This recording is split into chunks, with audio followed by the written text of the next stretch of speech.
baax a baax di leen di ziar di ñëwaat ci waxtu bi daal di tànnaat ay ponk ci wàllu actualité ngir waxtaanee ko du ñàkk ci kanam dinañu taxaw ci li nga xamante ne moo xew démb fële ca Capitole di congrès bi nga xamante ne ni ñu ngi ko doon amal ngir fexe daal di dëggal lii di victoire Joe Biden waaye gis nañu ñi nga xamante ne ñoo farandoo ak Donald Trump di président sortant bi taxawaay bañ fa amee am nañu ci loru daañ ci ñëwaat lan lañ ci mën a jàng daañ ci ñëwaat leneen itam mooy démocratie américaine fa mu toll ci àddina ak image bi nga xam ni tey wane nañ ko fépp ci àddina loolee tam ñu koy gën a yaatal ak ki nga xamante ni moo di Ali Fahi Ndiaye nekk spécialiste des questions américaines gannaaw 20h bi ñu daal di gën a yaatal ak moom ci ponk yooyu nga xam ne junj naa ko leneen léegi nii leneen itam lu am solo lu soxal askan bi mu di couvre-feu bi nga xam ni door na démb ànd ak état d'urgence nekk ci Dakar ak Thiès gis nañu ay manifestants yu dooragum si yenn ci quartier yi démb ci guddi leneen itam mooy dem beeg dikk bi am na solo ndax buñ ko waxee ñu bëri dañuy yaakaar li nga xamante ne mën na ko indi comme gàllankoor moo xam ci acteurs yi moo xam it également ci usagers yi ñuy dalal tey le directeur des transports routiers di Cheikh Oumar Gueye kilifa gi dalal jàmm ci plateau bi. Soxna Aram ñu ngi leen di fay di la nuyu di kontaan ci invitation bi. jërëjëf ni ma ko waxee lay njëkkee déjà couvre-feu bu démb bi lan la joxeegum déjà yéen à votre niveau bi ngeen defee constat. waaw d'abord constat bi yaakaar naa ni Sénégal yëpp ñoo ko defandoo ñu ngi koy constater di ko regretter aussi acte yi nga xam ne am na démb ci yenn quartier yi lu mel ni Parcelles Assainies ak Ñaari Tali ak Médina xale yi gën di jàmmarloog takk der yi. ñi nga xam ne ñoom duñu jóg rek lenn lu dul aar askan wi yaakaar naa ni du acte bu nit mën a saluer donc ñu ngi koy déplorer di ñaanaat nit ñi nañu dellu siwaat à la raison di ñaanaat nit ñi nañu dellu siwaat au civisme di ñaanaat rek nañu gën a dal te respecter li nga xam ne njiitu réew mi tëral na ko mu jëm ci wàllum état d'urgence ak wàllum couvre-feu. ci dem beeg dikk bi conséquence bi lan la démb ci li nga xamante ne nit ñi lii nañ ko parce que embouteillage nekk na loo xamante ne dafa bëri ci jamono ju nekk mu tombé couvre-feu ñëpp di demandoo. waaw wax dëgg yàlla démb c'est vrai am na ay jafe-jafe ci bi nga xam ni waxtu bi dese na ñaari bu nga xam ni 21h des na ñaari waxtu dañu gis ni wax dëgg yàlla nit ñi préparé wu woon pour en tout cas planifier seen. heure ba nga xam ne moom la ñuy àgg seen kër day mel ni rek premier jour koor gi muy demee moo tax dañ koy comprendre moo tax gaa ñi dawal compréhension démb di nga gis ni ba 21h30 22h oto yaa ngi circuler waaye takk-der yi dawal nañu compréhension ak en tout cas esprit dialogue ba bàyyi ñi ñu ñibbi seen kër tranquillement te amul jafe-jafe xam naa ni tey nag dina gën a fluide parce que ku si nekk yaa ngi intégré que ni 21h bu jotee 2 heures avant ou 3 heures avant di nga xool yan possibilité ngay def pour planifier say déplacement loolu aussi yaakaar naa ci la bokk waaye jamono ji moo ko laaj ku xool deuxième vague bi ni muy dikkee ni muy lawee ak li ciy faatu ci doomu aadama lenn rek moo waroon jiitu réew mi mooy mu jël ay mesures jël ko nag pour protéger Sénégalais yëpp mesures yi dina am ñu mu arrangé dina am ñu mu arrangé wul. waaye moom moo am responsabilité ba nga xam ne mooy aar ñëpp donte dina metti ci ñenn ñi waaye mu aar ñëpp loolu ñëpp comprendre ko noonu ba tax na ci wàllum dem beeg dikk bi démb amul diminution de l'offre de transport. li ñu daan am ci wàllum transport moo amoon waaye li amoon mooy ñëpp a jógandoo pour demandoo. loolu dafay indi effectivement tension ci effectivement offre de transport bi loolu moo ñu dal démb te ku ci nekk tey boo jëlee say matuwaay. di nga gis ni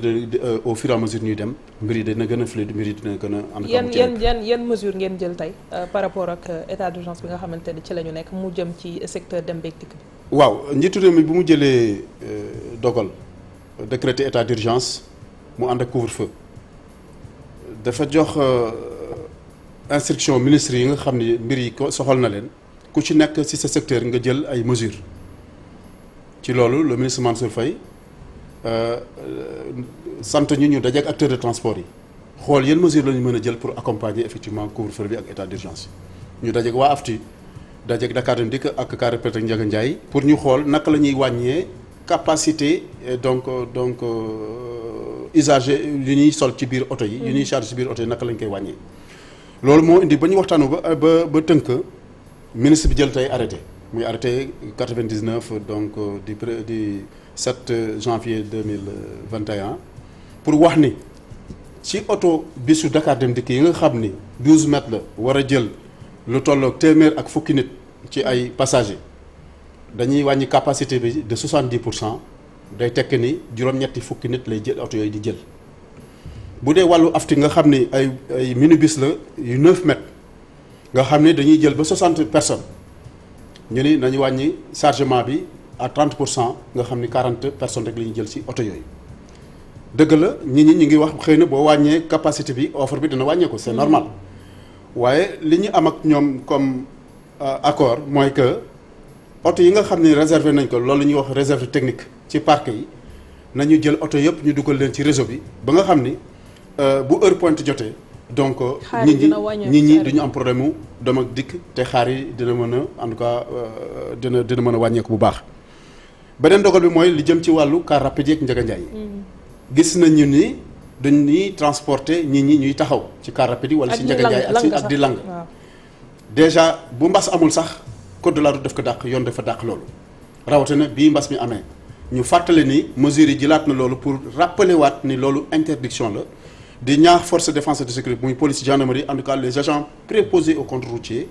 ñu bàyyi xel ni loolu duñ ko interdire ci Ndiaga Ndiaye ak car rapide ñuy transporter nit ñi ñuy taxaw parce que oto yi aménagé wuñ leen pour ñu mën a taxawal ay nit loolu aussi si mesure la bokk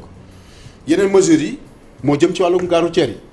nécessairement boo nee couvre-feu bi 21h lay commencé lépp luy gare routière interurbaine day tëj à 21h beneen bi mooy dugg beeg génn bi ci biir gare routière yi ñu ni nañ ko def sàmmonteeg li nga xam ne moom la waa Kër Docteur digle mooy port obligatoire masque bi yaakaar naa ministre de l'intérieur dellusiwaat na ci. ba en tout cas digle ko sax ci mbedd bi. ci mbedd bi donc di raxasu ak dispositifs yi nga xam ne ñu ngi koy teg ci gare routière yeeg yenn lieux publics yi. di raxasu donc ak gel hydroalcoolique ak wala ndox ak saabu gestes yi nga xam ni moom la waa Kër Docteur digle yëpp ñu sartoog moom bu ñu jëmee aussi ci wàllum autoroute yi ci wàllum plateforme yi nga xam ni moom la ñuy def transport de marchandises yi aussi ñu wàññi donc fréquentation bi ñi nga xam ni wutuwuñu fa dara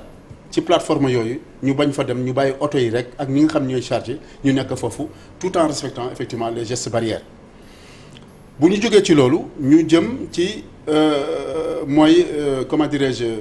donc rassemblement yi ak port obligatoire masque yi ci biir oto yi nit balaa muy dugg ci oto du dugg mukk ci oto te takkul masque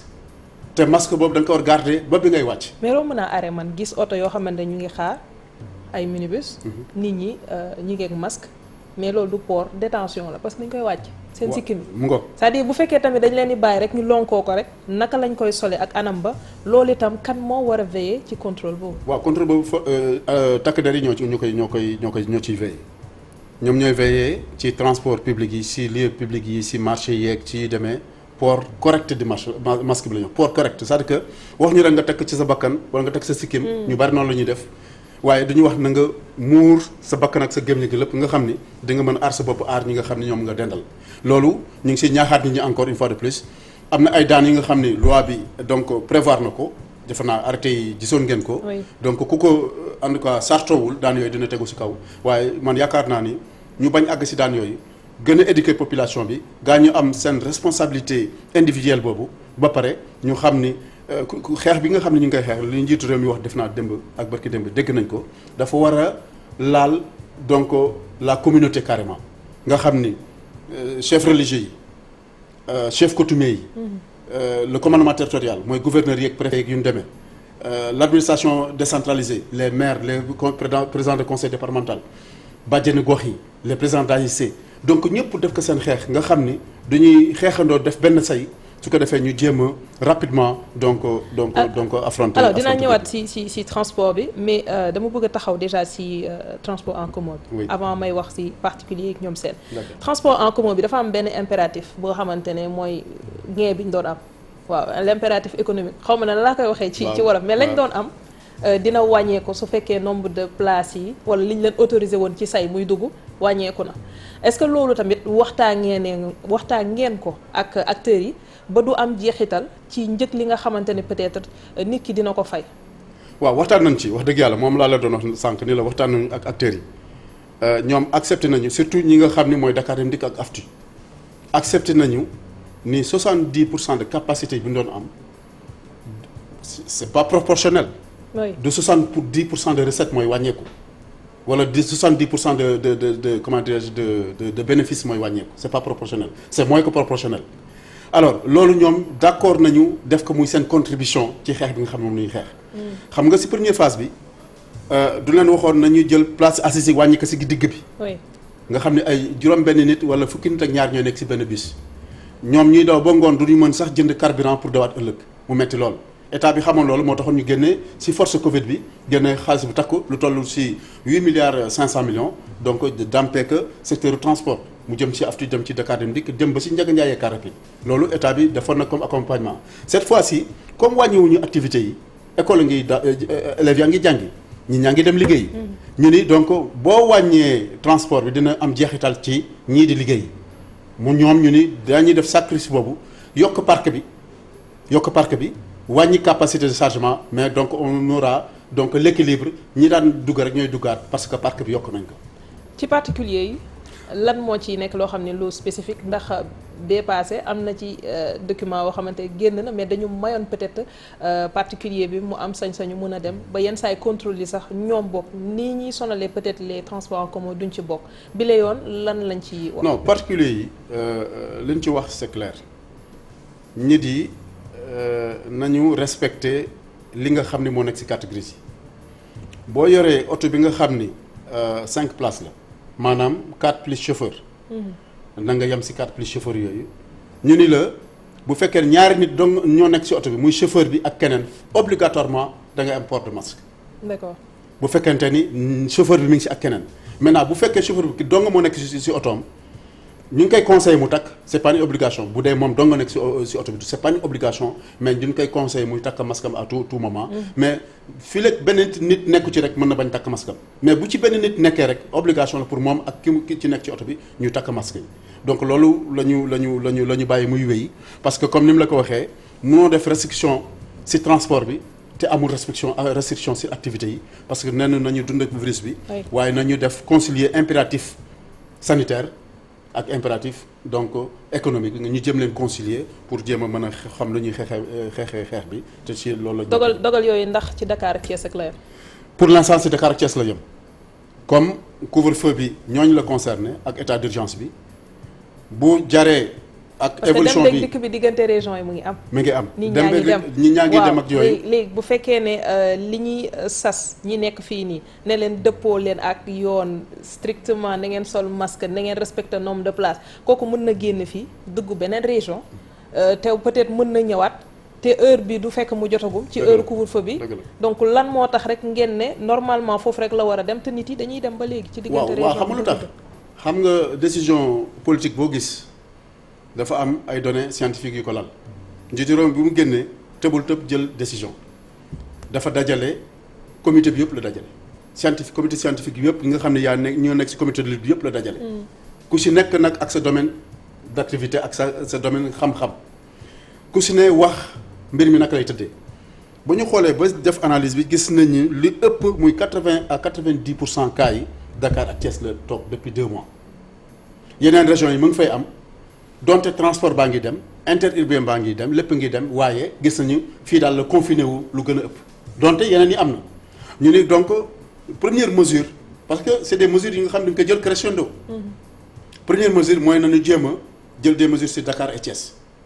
ñu xool évolution bi fii ak semaine fii ak ñaari semaine xool naka lay joxe bu fekkente ni am na tan wala bu fekkente ni gis nañu yeneen évolution ci yeneen régions yi bu jaree. yeneen région yooyu day am. gis nañu démb suñu xarit Me El Hadji Diouf ci sortie bu mu def muy naan couvre-feu buy am nañ ko def ci étendue du territoire national mais choix la xam nga dëkk boo dem dañuy def carte ni ñuy defee carte fële ci yeneen dëkk yu mag yi wane couleur bu nekk. ak zone bu nekk lu mu am. loolu mooy guider décision ba nga xam ne moom la ñu fay jël da nga gis ni fii dafa rouge fii dafa orange. fii dafa jaune fii dafa verte fii dafa xaay ainsi de suite bu ko defee si mesure couleur bu nekk ak mesure bi nga fay jël mesure yi bokkul tolluwaay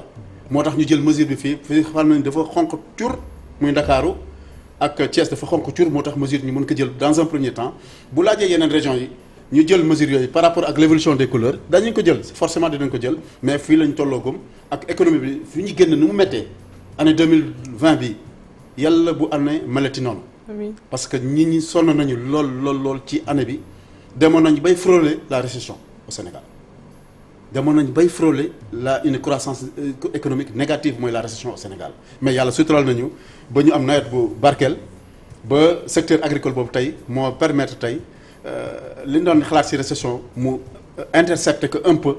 atténuer ko ba ñu am 0,7% donc de mesures yi nga xamante ne nii teg ngeen ko pour transport ku ko jëfewul la ciy fekk. waaw ku ko jëfewul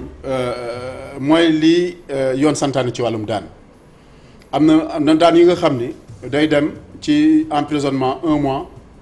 ba 5 ans de prison. ci Covid bi. ci Covid bi am na yi nga xam ni day amende yi nga xam ni day dem 20 000 francs ba 2 millions donc tout dépend vraiment de la gravité ak li ngay braver mais yaakaaruma ñu def ko pour en tout cas tiital sénégalais yi li ñu ci jublu rek mooy éducation li ñu ci jublu mooy que ñëpp am sens de responsabilité nga xam ne lii ñuy aar lii ñuy xeex nii pour aar population yi parce que dañuy wax jàngoro gi kat ñi nga xam ñoo gën a vulnérable lay dal. mooy ñu am ay feebar yi nga xam ni mënul dëkk ak virus bi ak ñi nga xam ne ay mag lañu lool du ay lépp ak lippoon ku nekk ci sa famille gis nga ku la proche lool dem te mbas mi moo tax mu dem kon ñun ñoo war a taxaw ku ci nekk fa nga nekk nga xeex bi jàppale état bi jàppale sa bopp waaye jàppale say famille ci li nga xam ne moom la ñu nekk li def. ñu taxaw ci autorisation de circuler yi. parce que loolu itam am na solo. naka la tëddee. waaw xam nga première phase bu mu amee ministère de l'intérieur dafa ubbi woon benn plateforme pour ki nga xam ni bëggoon na am autorisation circuler d'abord en dehors des heures de couvre-feu mooy journalistes yi mooy médecins yi mooy yenn cadre d'administration yi wala yenn ñi nga xam ñu ngi liggéey port ñi nekk aéroport di liggéey yenn ñi travail de nuit yi ñooñu ñu permettre ñu am ay autorisation bi nga xamee ne aussi donc d'accord nañu dem beeg dikk bi entre dëkk yi ñi nga xam ne amoon nañu ay urgence ak yooyu pour mën dem plateforme boobu la ñu ubbi woon plateforme boobu nag dina ubbi waat jamono yi may wax ak yow sax daanaka mën naa wax ni sax ñu ngi ci phase bi pour ubbi ko nii wala bu ubbee ko Google balaa may dugg en tout cas gaa ñaa ngi ci pour ubbi plateforme bi pour que képp ki nga xam ne yaa ngi bëgg autorisation nga dugg ci plateforme bi remplir ci saa si de façon vraiment donc en temps réel autorité bi nga xam ne moom la ñu sas pour mu joxe donc autorisation boobu bi ministère de l'intérieur la ñoom ñoo joxe autorisation. entre temps mesure bi effectif na. parce que nit ñaa ngi respecté. en tout cas ñi une bonne partie li nga xamante ne moo di couvre-feu bi. tout à fait heure bi ñu joxe. am na si ñoo xamante ne ñu ngi seen liggéey. lu ci mel ni suñu genre yi balaa ñoo pare dina fekk xëy na balaa ñoo ñibbi sax ci yoon bi la ñuy fekk.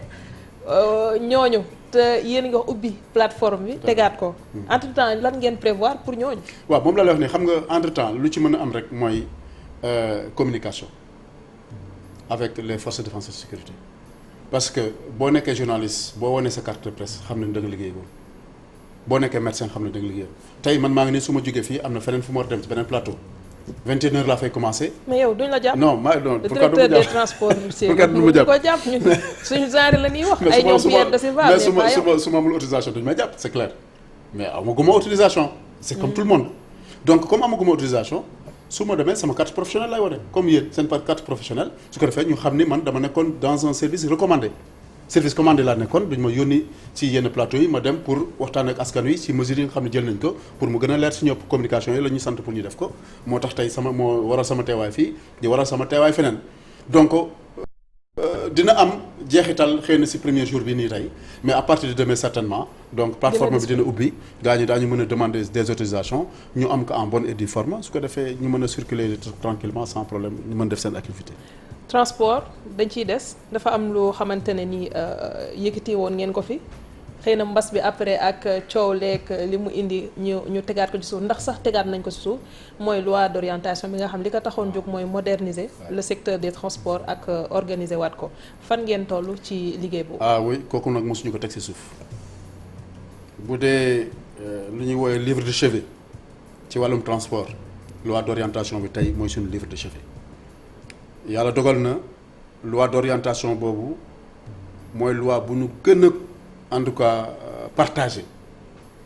en amont comme en aval laata ñuy jël loi bi ak bi ñu ko jëlee ba pare li ñu ci def ci séance de concertation avec acteurs ñoom ñëpp ñu bokk approprié wu lépp li nga xam ne mooy réforme jëm ci biir loi bi ñëpp d'accord ñu duñ ko war a def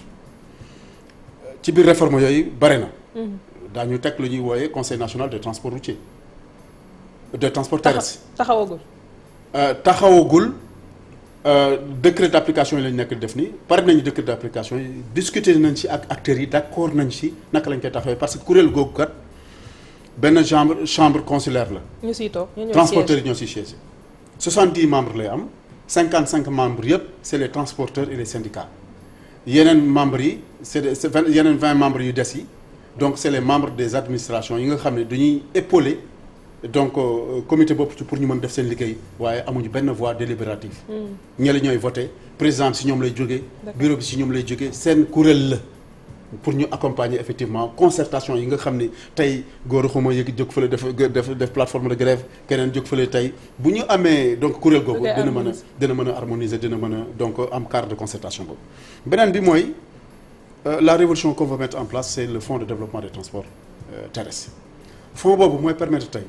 modernisation yi ñu bëgg def ci gare routière yi parce que gis ngeen suñu gare routière ni mu mel. boo demee si yenn dëkk yi nga gis gare routière interurbain yi wala yenn gare routière yi ni mu mel comme aéroport wala comme port maritime wala comme gare maritime wala yu ñu demee foofu standard boobu la ñu bëgg yóbbu suñu gare routière yi te fonds boobu tey moo ñuy permettre ñu financer modernisation gare routière yi financer renouvellement du parc bi segment yëpp démb yaa ngi dégg conseil des ministres président di wax nañu baral jéego yi ci modernisation transport yi waaye ci renouvellement du parc gros porteurs yi renouvellement boobu du yem ci gros porteurs yi dafay dem ci car urbain yi car interurbain yi 7 places yi njaganjaay yi dem ci taxi urbain yi dem ci segment de transport pour ñu moderniser ko mais loolu boo ko defee ba pare dafay àndal benn digitalisation nga xam ni lépp la ñuy service bi yëpp la ñuy moderniser digitaliser ko de telle sorte que donc perte yi ñuy am yi ak yenn formalité yu nekk ci secteur bi dina mën a dañ beneen innovation bi mooy la mise en place de l'agence nationale de sécurité routière loi bi consacré na ko décret bi pare na mooy agence ba nga xam ni daf lu liggéeyam du nekk lenn lu dul dox ci wàllum kaaraange yoon comme ni ko UEMOA santaane CEDEAO santaane donc Union africaine santaane yeneen pays yi nga xam ñu ngi ñuy accompagner lu mel ne Union européenne nga xam ni tey tendance mondiale ak l'OMS tendance mondiale bi mooy que pays yi ñu wut am benn structure dédiée à la sécurité routière te loolu aussi loi bi consacré na ko ba pare décret d'application yi pare na yaakaar naa si fan yu néew loolu aussi dañ ko mettre en place. formation amélioration statut. amélioration statut chauffeur yi aussi loolu donc bokk na ci code de la route bu bees bi nga xam ne tëggat nañ ko ba pare. donc concertation yi ñu ngi nekk en cours ñu ngi bindaat curriculum yi nga xam ni mooy jëm ci wàllum auto école yi parce que danañ dem ba bu ñu mettre en norme les auto écoles ñu def refonte auto école yi dañuy dem ba. Pour l'obtention du permis de conduire, le passage dans l'auto-école est obligatoire. Mais bu ñu waxee passage obligatoire auto-école ñi nga xam ne ñi ngi jàng ci gare routière yi di dawal ci gare routière yi ba mënee foofu lang ba mën dawal après dem passer ji permis bu boobaa da ngay adapter auto-école à leur milieu. créer ay auto li nga xam ne dafay ñëw di leen jàngal dans leur milieu nga xam ne daañu xam luy code de la route. daañu xam lan mooy danger accident ñu dugal éducation à la sécurité routière dans le curriculum donc des auto-écoles loolu aussi si réforme yi la bokk ñu ngi si en plein. remaniement bi moo ñëw indi def bon du frein état continuité la mais équipe bu bees bi ñëwee dafa war a xam liñ fi tegoon lan la def nañ ko ba pare fu ñu toll nii ñu ngi si jëm ci décret d'application nga tudd décret d'application moom bu dee mu ngi si circuit mën naa jël temps. non du jël temps d'autant plus que bi dañuy jiital concertation balaa ñuy jël décret yëpp ñu nag acteurs yi ñoo bokk defandoo ko c'est la première fois l'initiative de décret c'est pour l'état ñun ñoo ko war a def. waaye ñun jullit ni suñu initiative boobu suñu prérogative propre boobu nañ ko partager ak acteur bi. ñun leen lii la ñu bëgg a def la ngeen ko xalaatee point bii nii lañ ko bëgg a defee lan ngeen ci xalaat ñu jox ñu seen input ñu boole lépp tëggandoo ba ni baax na ñu ni baax na ñu dem yóbbu jox njiitu réew mi ñu jox ko secrétariat général du gouvernement ñu def la réunion de conciliation technique te def nañ yooyu ba pare. avec les autres services de l'État door koy jébbal njiitu réew mi en conseil des ministres mu jël ci dogal te yaakaar naa ñu foofu lañ toll ci semaine yu néew di ngeen gis ni décret yëpp dina génn pour ñu commencer def application loi d'orientation. Merci beaucoup Cheikh Oumar Gueye le directeur des transports routiers ñu dem seetaan publicité. Merci beaucoup.